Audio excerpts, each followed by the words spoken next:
Boa noite a todos. É sempre uma grande alegria estarmos reunidos em nome do Mestre para estudar um pouco dos seus ensinamentos tão valiosos para a nossa vida, para a nossa existência e para a nossa vida como um todo. Então, como bem anunciou a nossa amiga Tânia, hoje vamos falar sobre a passagem do Evangelho de João, que está no capítulo 10, onde nós temos por título Atire a primeira pedra. E também está no Evangelho segundo o Espiritismo, no capítulo, aliás, o de João é 8, perdão. No capítulo 10, o Evangelho segundo o Espiritismo, nos itens 12 e 13. E o capítulo 10 do Evangelho segundo o Espiritismo, ele tem por título Bem-aventurados aqueles que são misericordiosos. Então nós vamos ler a passagem para poder dar uma contextualizada, para saber onde nós estamos inseridos. Os escribas e os fariseus lhe trouxeram uma mulher que fora surpreendida em adultério. Pondo-a de pé no meio do povo, disseram a Jesus: Mestre, essa mulher acaba de ser surpreendida em adultério. Ora, Moisés, pela lei, ordena que se lapidem, que se matem a pedradas, as adúlteras. Qual sobre isso a tua opinião? Diziam isto para o tentarem e terem de que o acusar. Jesus, porém, abaixando-se, entrou a escrever na terra com o dedo. Como continuassem a interrogá-lo, ele se levantou e disse: Aquele dentre vós que estiver sem pecados, atire a primeira pedra. Em seguida, abaixando-se de novo, continuou a escrever no chão. Quanto aos que o interrogavam, esses, ouvindo-o falar daquele modo, se retiraram um após outro, afastando-se primeiro os velhos. Ficou, pois, Jesus a sós com a mulher, colocada no meio da praça. Então, levantando-se, perguntou a ela: Mulher, onde estão os que te acusavam? Ninguém te condenou? E ela respondeu: Não, Senhor. Disse-lhe Jesus: Também eu não te condenarei. Vai-te e de futuro não tornes a pecar. Bom, a primeira coisa a nós esclarecermos aqui é esse termo, pecado, pecar. Afinal de contas, o que significa o pecado? Qual é a interpretação na doutrina espírita da palavra pecado? Essa palavra, esse vocábulo, ele vem do hebraico, que foi traduzido do grego e significa errar o alvo, passar ao lado. Então Jesus dizia para a mulher: vai e não tornes a errar o alvo, não tornes a passar ao lado do alvo da vida. E qual é o alvo da vida, senão o amor? Qual é o alvo da vida, senão o amor maior? O que é que ele está então incentivando nesse momento essa mulher a fazer? Ir ao encontro do verdadeiro amor. Usar as forças que ele sabe e ela não sabia que tinha, para sair daquela situação de submissão a que o marido, cujo casamento fora arranjado por ambas as famílias e ali não havia amor, e sim negócios, o marido havia colocado esta mulher na prostituição. Só que enquanto ela estava se prostituindo, ele não considerava que a mulher era adúltera. Mas acontece que ela acabou se apaixonando verdadeiramente, já que ela não amava o marido e o marido não amava, ela acabou se apaixonando de verdade por um dos seus clientes que correspondia a esse amor. Imaginemos nós, já naquele tempo, 2000 anos, Jesus incentivando a mulher a buscar o verdadeiro papel dela, que não era o de obediência simples e pura aos desmandos do homem que tinha posição de destaque. No livro Código do Monte, Sérgio Lopes, ele escreve que Diferente de nós, Jesus não precisava falar muito para despertar a consciência moral das criaturas. Ele expressava por palavras a integração de todo o seu ser. O que é isso? Autoridade moral. De alguém que já havia bem antes, daqueles tempos lá, alcançado a perfeição relativa, intelectual e moralmente falando. E de alguém que não foi criado com privilégios, foi criado como nós, mas que já havia atingido em outros lares do universo a perfeição relativa. Então ele tinha conhecimento e tinha moral, e quando falava, ele expressava aquilo que ia por dentro de si. Quem é que de nós que tem capacidade de poder, de dizer que pode julgar? Se Jesus não julgou. Quando nós chegamos a adquirir essa moral, aí mesmo é que nós não vamos julgar absolutamente. Porque nós já vivenciamos experiências, talvez não tão semelhantes, mas se sabe que um dia pode se falhar, mesmo já estando elevados, um pouco mais elevados do que estamos agora. Emmanuel, através do Chico Xavier, ele nos orientava que nós gostamos muito de julgar o outro, mas talvez nós não tivéssemos a resistência que o outro teve até o dia em que falhou. Nós não nos colocamos no lugar do outro, naquele exercício, famoso de empatia. Nós não nos colocamos no lugar do outro, nós simplesmente julgamos. E às vezes nós até nem somos os primeiros a fazer um julgamento, a julgar determinada pessoa, mas nós acatamos o julgamento que alguém já começou a fazer da pessoa. O famoso Maria vai com as outras. Talvez nessa existência aqui nós já estejamos num patamar um pouco mais elevado, que já não somos mais caluniadores, difamadores, injuriosos, mas de uma maneira ou de outra nós ainda julgamos muito as pessoas, mais até do que as atitudes das pessoas. E lembrando que quando existe um julgamento pela lei dos homens, pela lei terrena, no poder judiciário, o juiz ou desembargador, ele não julga a pessoa, ele julga um procedimento, um processo, uma ação ou um recurso. Ele não está julgando a pessoa, ele está julgando determinada ação, determinado feito, e não uma pessoa. Isso na lei humana, até na lei humana. E Sérgio Lopes continua nos dizendo que quem está com uma pedra na mão significa que também está cheio de erros. E que o lado falho do ser humano, ele pode servir como uma ferramenta básica para que nós possamos nos perdoar uns aos outros.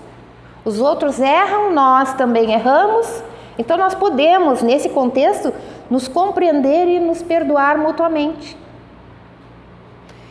E o Criador, ele é tão justo, tão misericordioso, que ele permite os nossos erros e o aprendizado através dos nossos erros, e ainda nos dá novas chances de acerto. Hermance Dufour, no último capítulo do livro Reforma Íntima Sem Martírio, psicografado por Vanderlei Oliveira, ela traz assim que discípulos sem conta, ela falando dos discípulos da doutrina espírita, discípulos sem conta, tomados de ilusão e personalismo, acreditam serem depositários de virtude e grandeza, tão somente em razão de possuírem alguns chavões espíritas, para todas as questões que tangenciam os problemas humanos, utilizando-se de reencarnação, mediunidade e todo um conjunto de fundamentos filosóficos, postam-se como decifradores circunstanciais de enigmas da vida alheia. Entretanto, nem para si mesmos possuem suficiente esclarecimento na edificação da paz interior. Não aprofundam nos dramas íntimos que carregam em si próprios, sendo constrangidos em inúmeras ocasiões a desconfortável encontro com sua sombra. Quando então são compelidos pela dor e pela frustração diante do labirinto de seus problemas a pensar e repensar as suas lutas, aprofundando a sonda da razão nas causas ignoradas de suas relações e atitudes, pensamentos e emoções. Ela nos fala em sombra, na nossa sombra. E ela nos fala e nos relembra que é muito bom, muito fácil, não é muito fácil, mas é muito bom nós chegarmos aqui, né? Diferente de Jesus que se abaixava e sentava do lado dos seus discípulos, dos seus apóstolos. Nós chegamos aqui no púlpito, estudamos, falamos, mas é claro que nós ainda não conseguimos cumprir e fazer tudo aquilo que está escrito. E muitas vezes nós achamos que podemos resolver a situação do outro. E não precisa ser aqui, pode ser no nosso lar, pode ser em qualquer lugar. Eu já sei um pouquinho, já estudei um pouquinho da doutrina espírita, então eu quero doutrinar todos aqueles que estão comigo, aqueles meus amores, porque quero a felicidade deles, né? Então é isso que ela está nos dizendo, que nós temos a solução para o outro, mas nós ainda estamos com uma sombra densa dentro de nós. E toda pesquisa que nós formos fazer a respeito desse assunto na literatura espírita, ela vai nos levar a duas coisas. Primeiro, que aquilo que nós reprovamos na atitude do outro, em grande parte é muito semelhante àquilo que nós ainda trazemos no nosso íntimo e que às vezes nós ainda nem conseguimos identificar. E que é isso que constitui a nossa sombra interior, que nos fala Hermance. É o reflexo dos nossos próprios erros que nós carregamos de forma consciente ou inconsciente e moldados, né, na culpa. E a segunda coisa, que nós precisamos ir em busca do autoconhecimento. Isso pode ser feito por um exercício diário em busca de nós mesmos e principalmente do acolhimento da nossa sombra, porque nós fazemos as nossas meditações, mas não queremos ver o nosso lado negativo, o nosso lado ainda imperfeito, e nós temos muitas imperfeições ainda, e nada demais. Ok, tudo certo, estamos no caminho, nós não podemos exigir de nós mesmos a perfeição, mas também não vamos exigir do próximo, do outro, a perfeição. Então, ao invés de fugir da sombra, nós deveríamos nos utilizar no primeiro momento esse sentimento de culpa para transformá-lo em responsabilidade, em desejo de reparar aquilo que é possível ser reparado e que nós nos arrependemos de ter feito.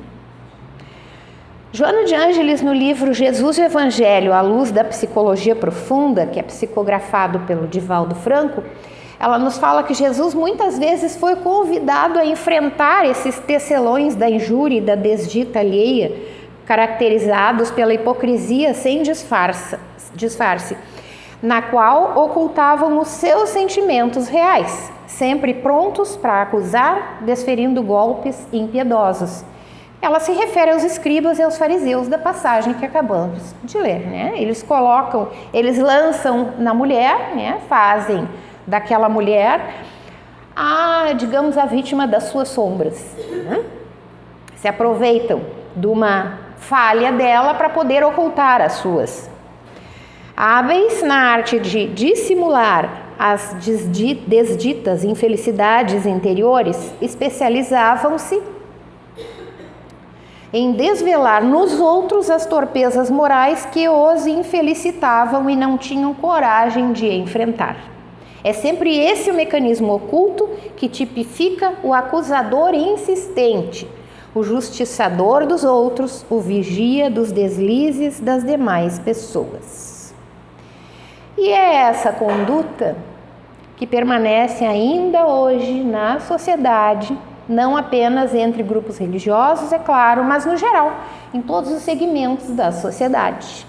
Seja dentro de casa, com os nossos familiares, com os vizinhos, com os amigos, colegas de trabalho, de estudo, enfim, com quem passa pelo nosso caminho, com quem cruza a nossa estrada. Então, Allan Kardec, ele nos diz que a censura da conduta alheia, ela pode ter dois motivos. Um, que seria reprimir o mal, ou o outro, desacreditar a pessoa cujos atos nós criticamos. Claro que esse último, né, desacreditar o outro, que é o julgamento, ele decorre de maledicência e de maldade. Mas o primeiro, que é reprimir o mal, ele pode ser louvável, nos diz Kardec, e se torna mesmo um dever em certos casos, porque dele pode resultar um bem. E porque sem ele o mal jamais será reprimido na sociedade, e o homem deve sempre ajudar o progresso dos seus semelhantes. E o que Kardec quer dizer com isso? Que nós devemos sim, nós temos essa obrigação moral de mostrar ao outro, quando nós conseguimos captar, né, um erro, na medida do possível, né, mostrar para o outro o seu equívoco, mostrar que ele está equivocado. E ele vai fazer com esta informação aquilo que a consciência dele determinar, né, de acordo com o seu livre-arbítrio e, claro, de acordo com o seu nível de evolução moral, né, o nível que ele já atingiu de moral. Mas nós teremos feito a nossa parte, a nossa obrigação. Assim também, quando nós nos equivocamos em algum ponto, é bem importante que alguém nos alerte a respeito e que nós tenhamos para isso um mínimo de humildade, de nós aceitarmos que nós estamos equivocados. Isso não é fácil, né? Claro que não é fácil. Mas por que a gente está aqui no sábado em vez de estar lá na rua curtindo, né? Porque a gente está no caminho, se esforçando, querendo aprender, querendo saber, querendo introjetar em nós esses princípios tão importantes, né? Jesus não disse também que seria fácil, tanto que ele nos disse que não tinha vindo trazer a paz, mas a espada.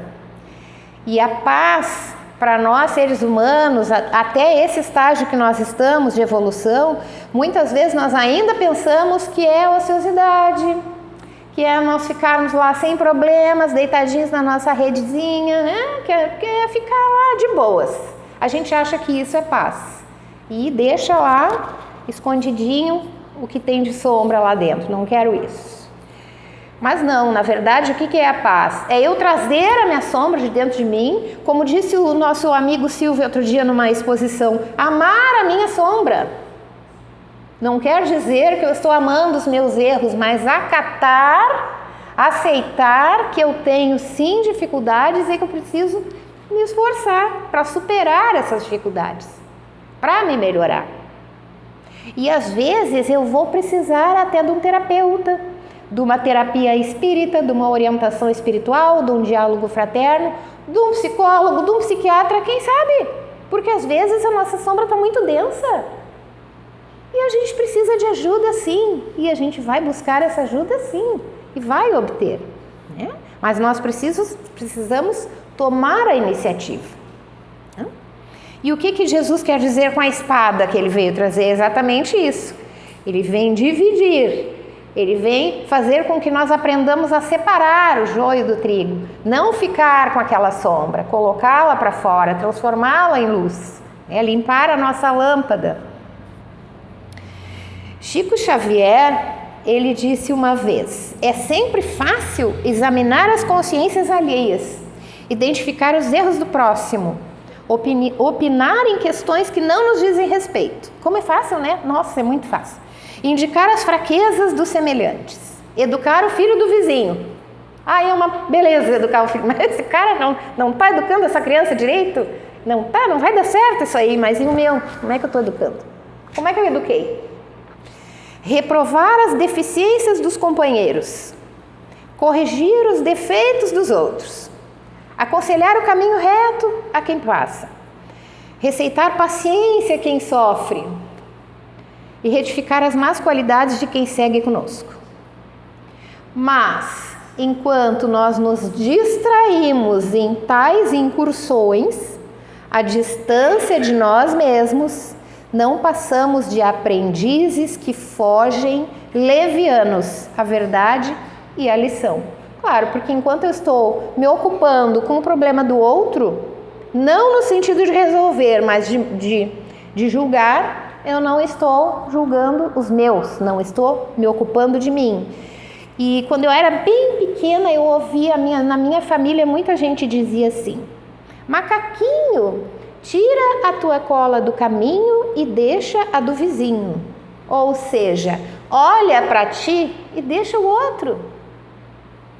Se tu estás olhando para o outro para auxiliar, ok, como diz Kardec, mostrar para o outro: minha amiga, meu amigo, acho que tu te equivocaste, na boa, né? Tranquilamente, falando, vamos ver como ele vai receber. Agora, se é para julgar, realmente para condenar, é uma leviandade nossa, né? Nós estamos fugindo à nossa lição, porque essa não é uma lição para nós julgar. Um exemplo muito comum se destaca até na infância dos filhos, que às vezes nós vemos uma criança, um filho nosso, pegando um copo de vidro e derrubando e quebrando.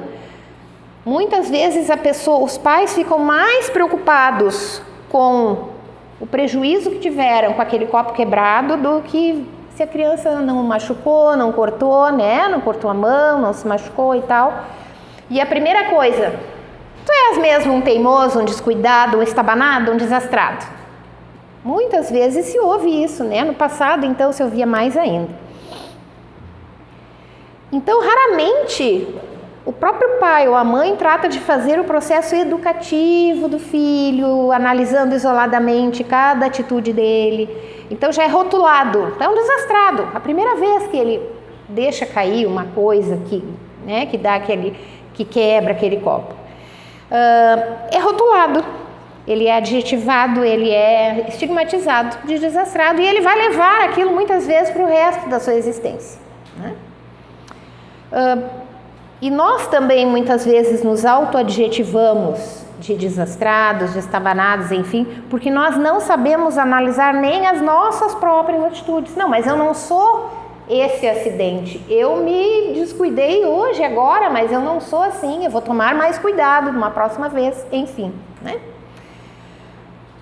E se não é fácil nós analisarmos e modificarmos as nossas próprias atitudes, aquelas que nós reconhecemos que estão equivocadas, imaginemos então aquela nossa sombra interior bem densa que está lá guardada dentro de nós, né?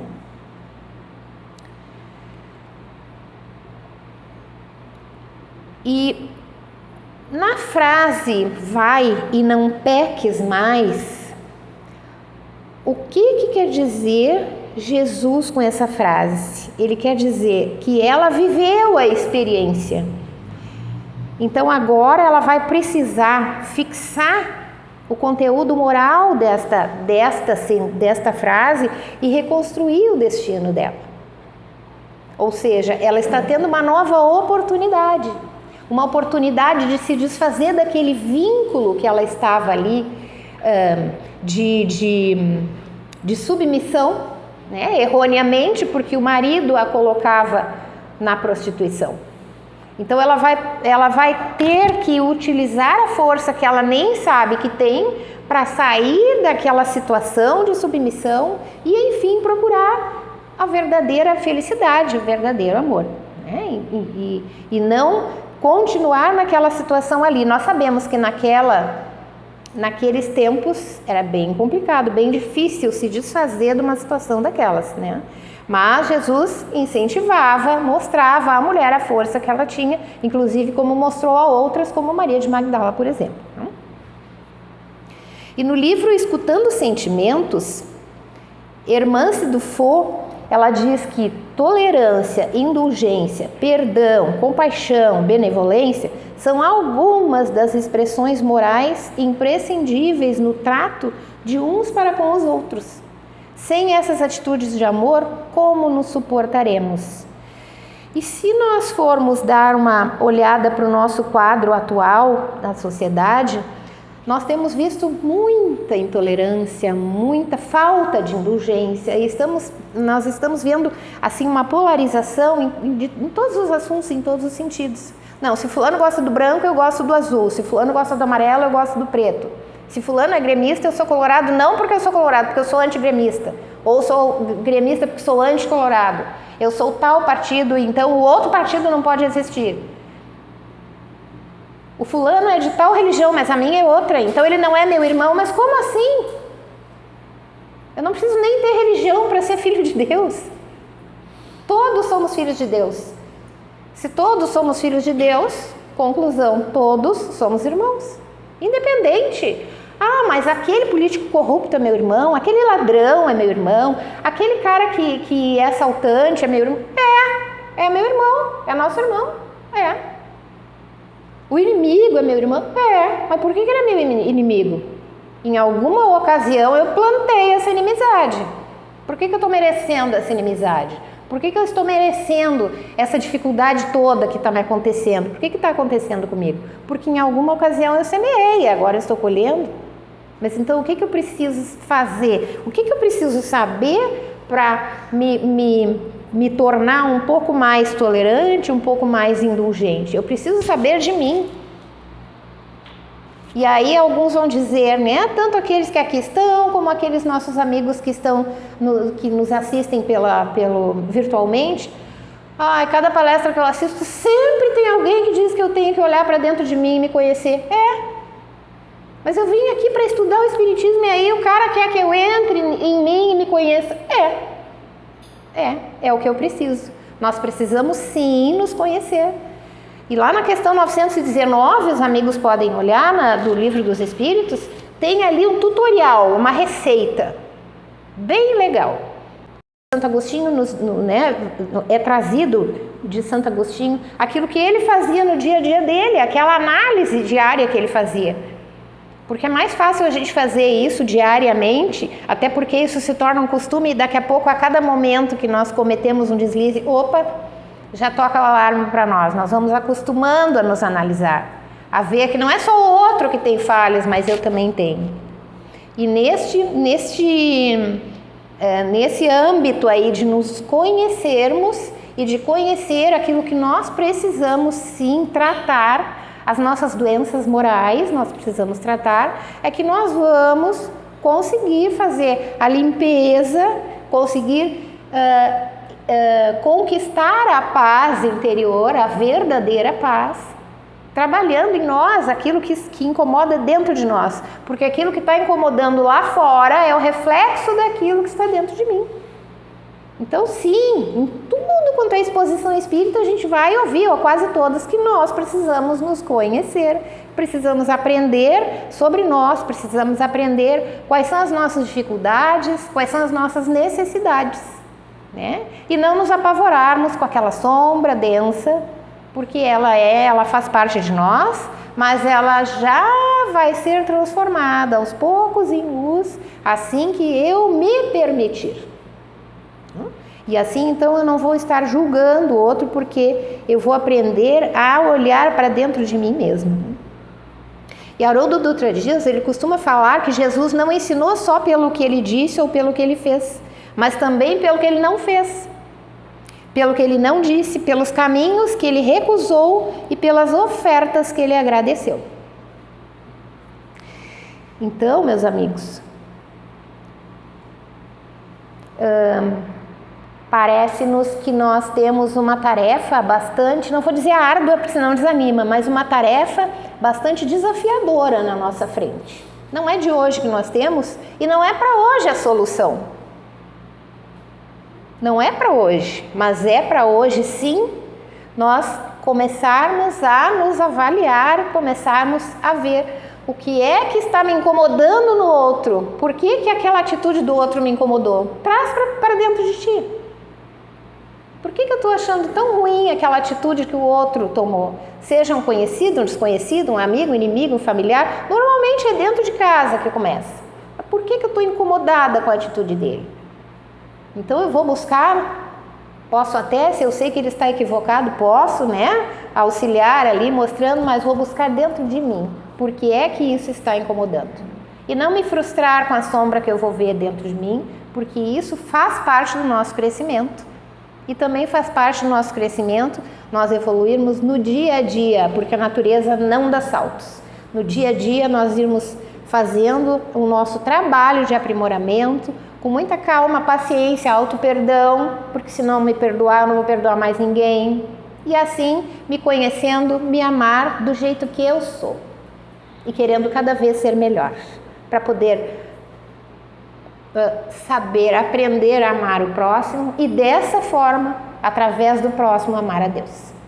Então, que fique para nós esse ensinamento do Mestre, essa reflexão. Muita paz a todos nós.